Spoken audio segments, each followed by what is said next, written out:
დღეიდან გორსა და კარალეთში კულტურული და სულიერი განათლების ცენტრები ამოქმედა. ადგილზე საეკლესიო მუზეუმი, საკონფერენციო დარბაზები და სასწავლო ოთახები განთავსდება, სადაც მსურველები საეკლესიო საქმიანობა შეისწავლიან და სხვადასხვა ხელობას დაეუფლებიან. ცენტრები კათოლიკოს პატრიარქმა გახსნა, რომელიც 2008 წლის ომის შემდეგ დღეს გორში პირველად ჩავიდა. პატრიარქი ცენტრში შეკრებილ ადგილობრივ მოსახლეობას შეხვდა, ომის შედეგებზე ესაუბრა და მათგან საჩუქრებიც მიიღო. დღესვე უწმინდესმა და უნეტარესმა სამთავისისა და გორის ეპარქიის მთავარ ეპისკოპოს მეუფე ანდრიას მიტროპოლიტის ხარისხი მიანიჭა. მანამდე კი ვერხვების დასახლებაში მივიდა და ადგილზე ჩასახლებულ დევნილ ოჯახებს გაესაუბრა. ვიზიტისას ილია მეორე ღვთისმშობლის შობის საკათედრო ტაძარში პარაკლისიც გადაიხადა და საქართველოს გამთლიანებისთვის ილოცა.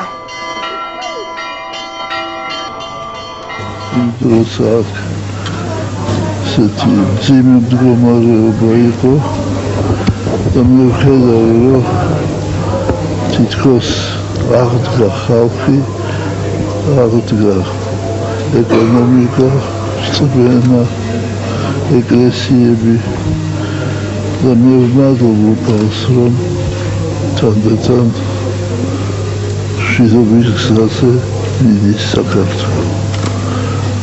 მე იმედი მაქვს, რომ ის განსაცდელი, რომელიც იყო საქართველოში, აღარ განმეორდება. დღეს მღვდელმთავარი გორისა და სამთავისისა აყვანილია მიტროპოლიტის ხარისხი. ეს არის უმაღლესი ჯილდო სასულიერო პირისა, მღვდელმთავრის. და თქვენი სახელით და მთელი საქართველოს სახელით მე ულოცავ მას ამ ჯილდოს. მან დაიმსახურა ეს ჯილდო და ვფიქრობ, რომ